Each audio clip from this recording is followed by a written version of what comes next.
Bonjour à tous.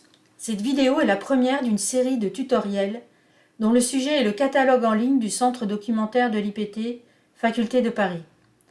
Le catalogue permet d'interroger les fonds des 2 bibliothèques qui constituent le centre documentaire.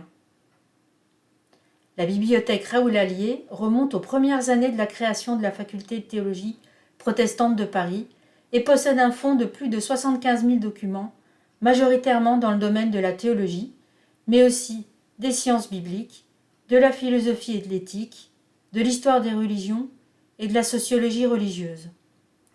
Le fonds Ricoeur, quant à lui, résulte de la donation de sa bibliothèque personnelle et du dépôt de ses archives par le philosophe Paul Ricoeur. Sa bibliothèque se compose de plus de 10 000 documents, majoritairement dans le domaine de la philosophie et de l'éthique. Les archives sont composées quant à elles des documents de travail laissés par Paul Ricoeur, ce qui représente un peu plus de 80 000 feuillets. Une grande partie de ces archives sont consultables librement et gratuitement depuis la bibliothèque numérique de l'IPT d'Anne. 2 sites dédiés donnent accès aux actualités, ressources et outils documentaires de ces 2 bibliothèques. Ces sites sont accessibles depuis la page d'accueil, soit par des liens, soit via 2 boutons.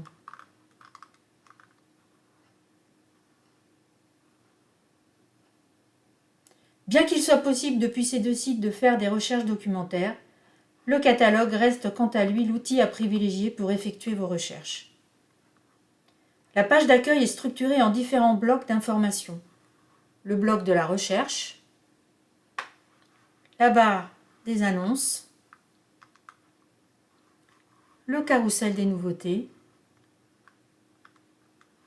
la boîte à outils, dans laquelle on trouve des liens vers une sélection d'outils et de sites tels que la bibliothèque numérique de l'IPT, ou encore la base de données Atlas Serials Plus, qui est une base de données d'articles en texte intégral à laquelle le centre est abonné. Viennent ensuite les 2 boutons d'accès au site de chacune des 2 bibliothèques qui composent le centre, le bloc des informations pratiques, le bloc de connexion à votre compte, et enfin le bloc des informations légales.